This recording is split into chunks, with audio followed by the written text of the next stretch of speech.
having noise cancellation. Does that help? Yes.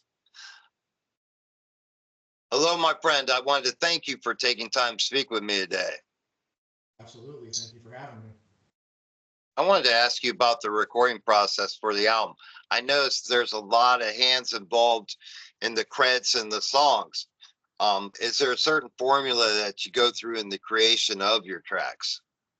So the songs are written by myself. I go through the demo process. I create kind of all these ideas, melodies, and then I just start working on illustration, building that out, and creating a demo. Once that demo is done, then I start involving the other people into the creation process.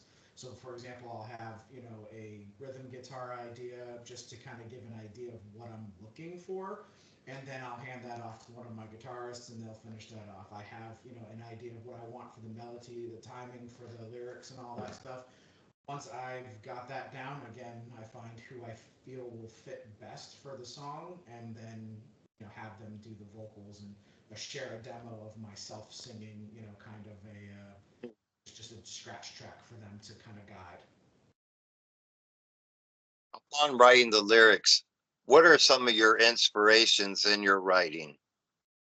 So a lot of the stuff that I do is fantasy based, pulled from literature, my favorite movies, um, history. Like I dive into a lot of medieval subject matter and fantasy subject matter. But at the same time, I also do like to use metaphors within that music. So even though it seems like it might be fantasy based, there's an underlying message there to decipher. And I love the album from top to bottom. I feel the mix is great. How much time was spent in arranging the tracks? Oh, good lord. My part of it, I mean, each song was probably somewhere around 80 hours a piece, with the exception of maybe the cover of Invincible. But all of the originals definitely were about 80 hours just from putting what I wanted to hear for the orchestration, crafting everything together, and then as far as like the guitar parts, I know that my guitarists, because I had three of them on this particular. So Patrick Goebel was one of the main guitarists on this first album. George Acker did a few songs, and then Sergio Salvucci did the title track "Destiny Calling." So I know that they also spent some time doing things on their end, and then of course the mixing and mastering process, because it is orchestral music mixed with rock music, does take a while to get it right. So Sergio, I know, was putting in 40-hour work weeks there for a little bit, trying to get all of those mixed and mastered. Although it's hard for me to pick two tracks, one of the tracks I definitely want to talk about is Waiting for You. I wanted to ask about the creative process behind that song. So everything I did was because of something that was personal to me. 80s music has always been something that I've gravitated towards since I was, younger, even in the 90s. I was born in the 80s, but didn't discover, 80s hair metal until probably mid to late 90s. But I fell in love with it, and for a while there, that's all I would listen to. So when I did Waiting for You was a tribute to that era for me. That's what I wanted to do with that. And it kind of actually became a formula because on our second album, we'll be doing another 80s inspired track as well. So it's going to become part of the formula for Knightfall. We'll try to have something 80s esque on each album that we do. But Waiting for You was my first real attempt at going after, an 80s style piece of music. And my wife's stepdad absolutely loved Van Halen. And I was very much inspired by the song Right Now. I love that song with that beautiful piano. So I was like, you know what? I want a piano driven 80s style piece that kind of encompasses, that broken heart that they always do in those 80s songs. And I'm going to do it differently because there was a band in the 80s that really did get, kind of not enough recognition, and it was a band called Vixen. And it was because Yes. they were female fronted, right? So there wasn't a lot of female fronted, hair bands. And if there was, it was kind of a man's world at the time. But I loved Vixen. I thought their music was fantastic. So I wanted a female vocalist that had, that gritty tone that could, in some cases, be mistaken for a guy. And I ended up finding D Wolf through Fiverr, and she's an Italian vocalist, powerhouse of a vocalist, that I was able to secure, for, that was our first single release back in 2022. So it was a great find, and I was happy to work with her. She was awesome, very awesome to work with. She has a band called She Found, and she's just an amazing vocalist if you don't listen to her stuff. Standout track for me is Starfall. I think it's a great track that could be a single as well. It definitely has that quality about it. Mhm. Yeah, so Starfall was written a long time ago. So I actually wrote Starfall in 2020, and when I wrote Starfall, I already kind of had an idea of who I wanted in mind, even though I hadn't spoken to her in almost 10 years at this point. Um, so I was writing it during 2020 when it seemed like the world was imploding on itself with COVID and all of that stuff. And the idea behind that song was to have a fantasy theme, but it really is about what would happen, if the end of the world were upon us. So Starfall is a metaphor for what if someone hits the nuke button and all the nukes get launched, right? So when we did that video, that's what we wanted to convey. We wanted to convey, a virtual MMO game where everyone's having a blast, enjoying their life, not realizing that the end of the world is about to happen, and that was kind of the concept of that song. When I wrote that musically, it was with Jessica Mercy in mind, who was an old bandmate of mine from the early Anaria days when we were called Events Ethos. So I always loved working with Jess. She was, from a creative standpoint, she was, kind of one of my creative just soulmates in a way. We just worked well together. So I kind of knew that I wanted her, but I wasn't even sure that I would ever even have a chance at rekindling anything. But fate would have it, and we ended up talking again, and I told her what I was up to and what I was doing, and then I ended up working not just with her, but very closely with her husband, Sergio, who mixed and mastered the entire album through his company, Wildthorn Productions. He actually shot the video. They did the video up in New Hampshire and Massachusetts for me, for that. So it just became kind of like this really great track. Then, of course, I had Patrick Goebel, who's an all-star guitarist, playing on that one as well. He also played on Waiting for You. Just an incredible, incredible guitarist, that I found because of my wife's best friend. That's my wife's best friend married him, and that's how I met him in the first place. I wanted to ask you as well about the album artwork and the artists involved. I wanted to ask if you could speak about it and the conception behind it. So if you guys follow power metal, there's a band out there called Avantasia. It's Tobias Sammet, and he's one of my biggest influence outside of Nightwish. I love what he does, and Knightfall, doing the guest musicians is kind of, I mean, it was influenced directly by what Avantasia does. One of my favorite Avantasia albums is The Scarecrow, one of my all-time favorites, and I loved the artwork on that. So a friend of mine, who I had met when I was looking for artists to do the cover art, mentioned this artist named Thomas Uerard, out of Germany. Had no clue when I first started talking to him that he was the actual artist that did the Scarecrow. So he, gave me the price, and I was like, okay, I want to go big or go home on this one. So I wanted at least the main artwork to be done by a real artist. I knew I wasn't going to be able to afford artwork on everything. I'd have to do some of it, myself using modern technology. But for the album art, I wanted somebody to do it. And when he said that he would take on the project, I was ecstatic because I had now realized that he was the artist for the Scarecrow as well, which just was a kind of a dream. And then, seeing him actually post about it after it was done, and the album was released, and, cross promoting, was just a dream come true. And when I gave him my concept, we worked together real closely on that. And the concept was very, very special to me because the character that's on the album artwork is a character of the name of Vaden Mir. And he's a character that I created for myself when I was 15 years old while I was dealing with bullying. and he was kind of like an anti-hero. He was a necromancer, and but he was a part of a race of people that he actually didn't like his own race. They were evil. He didn't want to be evil. So he was like the one good thing that comes out of that evil group of people.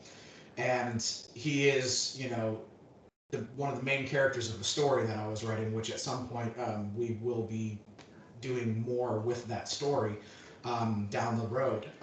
But I wanted the moment where he raises his horse, and he raises his horse using his necromancy. So that's what the depiction was: is he's outside of the castle and he's raising his horse from the ground up with his powers. And we spoke a little bit about um, you were in a past band and everything. I wanted to ask you, how did Nightfall become a reality? So Knightfall became a reality kind of almost by sheer happenstance. I quit music probably somewhere around 2012. I had decided to just stop. I stopped playing. I got rid of most of my instruments. All I had was like an old Korg, X50 keyboard. That's all I had, and I barely played it. I had an old guitar that a friend gave to me that he wasn't, he had to move, so he didn't have a way to take it with him. So I just tinkered around on a guitar. I'd never played guitar before in my life, and over a few years, I just, did a little bit here, did a little bit there. Didn't really do much in the way of music. I had stepped out of the limelight completely to start my family, raise my kids. Things with Anaria back then they were called Events Ethos. Things kind of just took a turn where we kind of went our separate ways. I ended up moving far away and left the project. And I just didn't think that it was going to happen. I did some managing and some show promoting after that, and then kind of everything dried up and where we were at in New England. Um, so I decided to take kind of a hiatus, and it was partly because my wife didn't, want me. She wanted me to be there and be with the kids and not out all the time. And I got that. I understood that, and I just kind of didn't think it would ever happen again. I got, been working for a company for a long time and doing the big boy job, providing for my family, doing the dad thing, doing the right thing, Sure. as a husband and a father. My mom passed away in 2017 of Alzheimer's, and it hit me really, really hard because at that point I had become a workaholic, and I could have asked for time off, but I didn't. And by the time I did get back home to Massachusetts, she had already lost all of her faculties and didn't even know who I was. So I never got a chance to say goodbye to my mom. And then more stuff started happening. My stepfather died of cancer, or my wife's stepfather died of cancer. Her brother died of, of complications with drug abuse. And there was a lot of things that just started happening and snowballing all at once. And then, right before COVID hit, I was spiraling into a depression.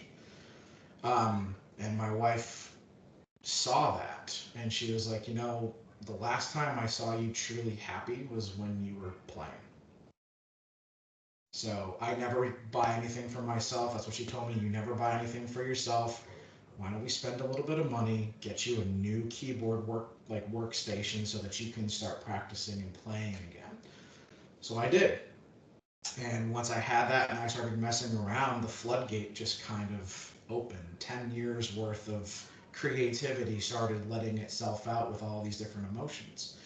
And I just started writing song after song after song after song, and then revisiting songs that I hadn't touched in 10 years that I never finished, and started, going after those as well. So, I mean, I have a ton of stuff in the back catalog that, hasn't even been worked on yet. But I just kept going and going and going. And then my dad, after my mom passed, my dad started to get sick, and we ended up moving him in with us. And during that time, again, I didn't think so much about the music I was writing, and I was writing for myself. It was cathartic. I wasn't planning on releasing it at all.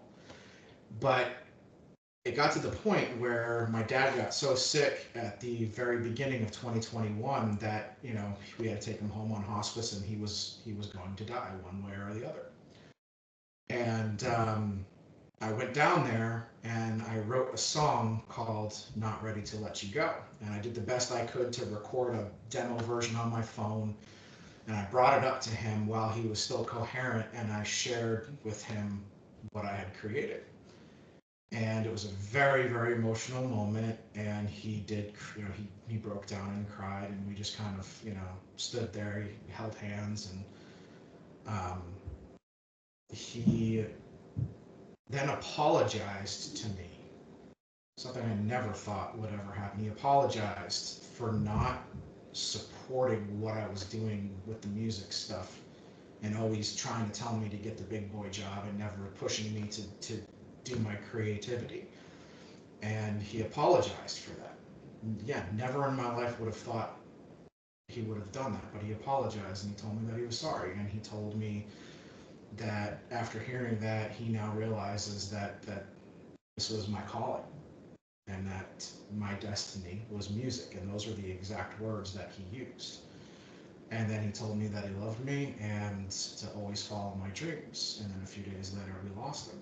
And the song that would become Destiny Calling at the time was completely unnamed. But I took those words that he gave me and that idea of, answer the call when it's calling to you, and I created that particular song, Destiny Calling, and that kind of became the anthem of the entire album and why it's called Destiny Calling. And that's essentially how it started, was him giving me that final push to really just pursue it. Then my wife was like, hey, you know, you're getting back into this. You're probably going to maybe need some lessons. Whatever. Talk to Patrick. It's my best friend's husband. He's an amazing guitarist. And then she showed me this video of him playing on Jay Leno. And he did this four-handed guitar thing with one of his friends and did a cover of Lady Gaga's Bad Romance on Jay Leno back in, like, I don't know, 2011 or 2010, somewhere in there. And that video for him at one point went viral. He was pretty big for a while there. And I never knew that about him. But then, I went and started hanging out with him. He was teaching at the Guitar Academy here in Bowling Green, Kentucky. And originally, when we first talked, it was, about music. And then I was like, the biggest thing I need help with is not so much teaching me how to play, but teaching me how to use, production, to do production and tracking. So we started doing stuff like that, and I kept bringing him demo week after week after week, and it got to the point where he was just like, dude, this stuff is awesome. He's like, and then I was like, well, do you think you might want to play on it? And he was like, I'm down. And that's kind of how we started that whole thing. And then we, wrote a couple of the demos and, tracked everything, and then got D involved, and then had someone mix and master, just to kind of see how it would go. And Waiting for You, actually, like, considering that we were no name, nobody knew who we were. We have like 3 fans in the world. Still did well on streaming like Spotify. Like, it caught on to a couple of playlists, and people started listening to it. And I was like, okay, there's something to this. Let's do this for real. And I wanted to ask you as well, what is the next step for you? Do you have visions of going live with the band? So for me, it is possible. Me actually playing live, probably not. I'm more of the behind the scenes guy. As good as I can play, some of my injuries have left me dexterily unable to do a lot of stuff live. I'm able to create and do stuff in the studio and all that, but I would have to get someone to take my place live, if we were to do something like that. And I would need to actually create a touring version of Knightfall. Very possible. We have thought about that, and that is something that I would like to pursue. We just need the financing and funding to do something like that, because Knightfall is not just a concert. It's like TSO. It's like Transit. It's an experience, And if I'm gonna do it, I'm gonna do that right. So we have to gain enough following to be able to take it to that level. And I'm hoping with it, maybe the next album or the one after that, we'll get to that point where we'll be able to create a touring version of Knightfall and take the experience on the road. And you have to be very happy with the input you've gotten back from the material already. It's Yeah, got response. yeah, and that's something that I, again, you throw something like this out there, and you're just like, okay, is this going to be good enough? Is, because that's always the worry, especially from an independent artist. You're like, are people going to listen to this if I promote it, if I market it, if I hire people to help me? Is this going to be a waste of money, or is this going to be something that actually people are going to respond to? So when people did start, coming out of the woodwork and talking about it and telling me just like, how many times I've heard from somebody about Farewell, about how that helped them deal with something. That right there just meant the world to me. One of the guys who reviewed Farewell with his group, the ones that do the video game review, so they go into like a virtual world and they review in a virtual world on their YouTube channel.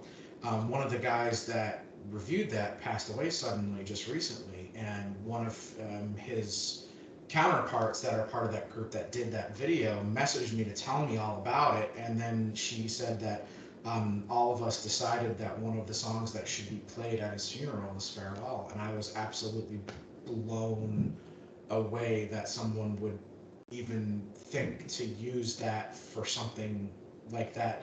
That's what I intended it for, but to actually know that somebody did that, just it means everything to me, because that song was about losing my mom. It's meant to help people through grief through music.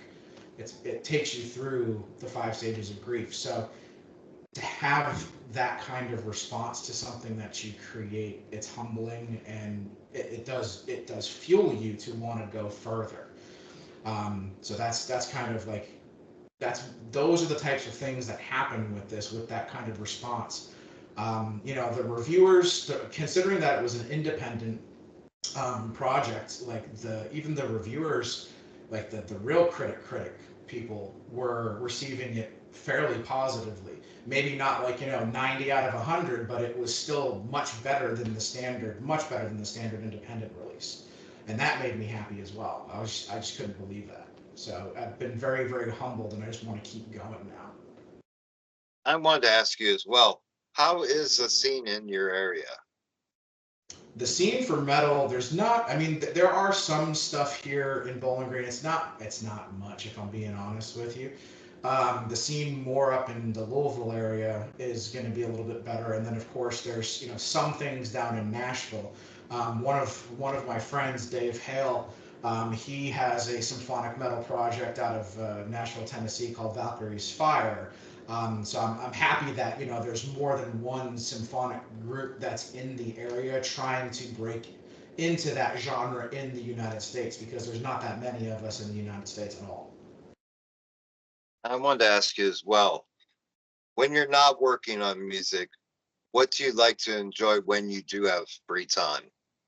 Oh man, free time. What is that? Nice. Yeah, so I mean, I got 3 kids. So when I'm off and I'm just trying to relax, I'm watching TV, playing games with them. Like I'll watch movies. Each one of my kids has different likes and stuff. So like my oldest son, he likes to play Minecraft, so I play Minecraft with him. That's what we do to kind of spend time to each other. Or we play cards.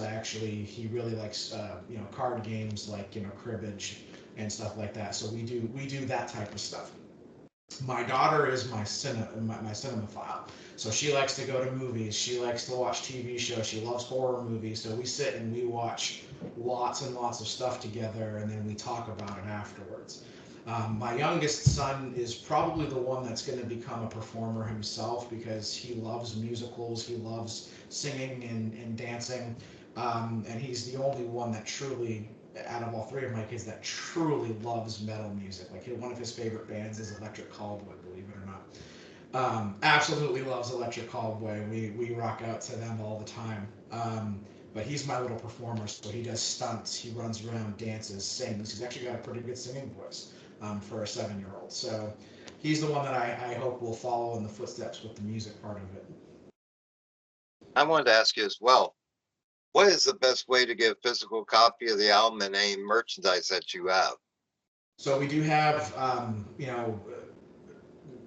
physical copies of the album, shirts. There's stuff I use like Shopify and like Printify for a lot of it. So I do have a store if you go to nightfallband.com. So The website there does have a shop. If you click that, it'll take you to the Shopify store, and there is all the stuff that we currently have for the first album is there, which is everything from shirts, CDs, hoodies, and there's even a couple of like poster prints and stuff like that that we're offering as well. So all kinds of nifty little things there. And lastly, I wanted to ask you if you could give a message to your fans, what would that message be, my friend? So I like this. There's two things. So the first thing is never give up on your dreams, and this is something that I teach to my kids. I was like, you do what you want to do. I'm never going to hinder what you guys want. Go after your dreams. I'll support you 100%. If you've got somebody that's not supporting you in your dreams, come talk to me. I'll support you. Okay. The second thing is a mantra that I have learned to live by this year because I've been through a lot. I've been through two major surgeries, a spinal fusion, a rotator cuff and bicep repair.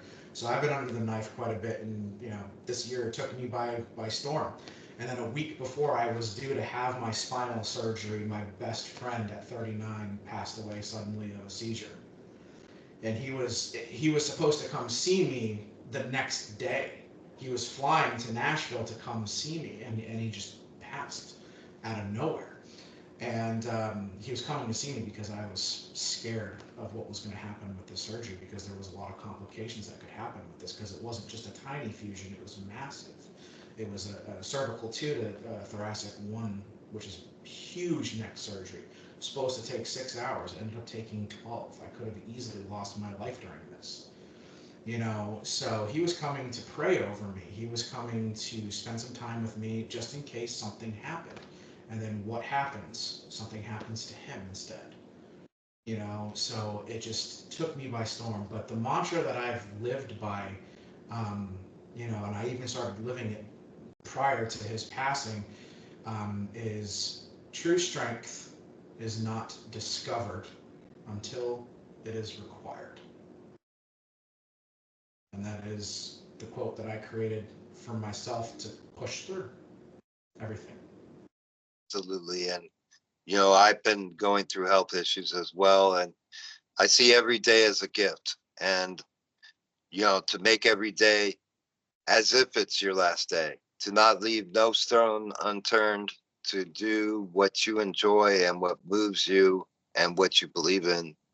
Because at the end of the day, those are the foundations of who we are. Right. Yep. Truth. I wanted to thank you, my friend, for taking time to speak with me. It's been an absolute pleasure speaking with you. You as well. Thank you for having me on your show. And please feel free to update me at any time with any new news as it comes about. I'll give you a couple things before we end the call then. We already are working on the second album. We've already gotten a few other things going on. So the first album, I programmed drums instead of doing live drums. This second album, we are doing live drums. The drummer is out of Brazil. His name is Alessandro Kelvin. I'm also going to be bringing in a couple of power metal vocalists for a straight power metal song. So it'll be the first time Knightfall has done a straight power metal song, which is going to be fun. And then we are going to be doing a Kickstarter because, as you can imagine, something of this magnitude does cost money. And I'm the only one that's been fronting the bill for everything that we've been doing. So I can't do this alone this time if we want to keep this going. So we will be doing a Kickstarter of some kind. There's going to be some great prizes. I actually have a guitar that'll be in the prizes. I've got a knight helmet that I used to wear that's going to be part of it. So there'll be some fun things that we'll be able to offer in the different tiers and stuff for people to donate to. But yeah, we're going to be doing that because we have some pretty big plans. We already have a couple of ideas for some music videos, and one of the ones that we want to shoot it will require traveling to the UK, to Tintagel Castle, because we're doing a King Arthur show. Well, thank you, my friend. And I wish you the best in the future. And like I say, please keep in touch. And thank you again for your time speaking with me today. It's been an absolute pleasure. You too, man. Appreciate you. Take care, my friend. You too. Cheers.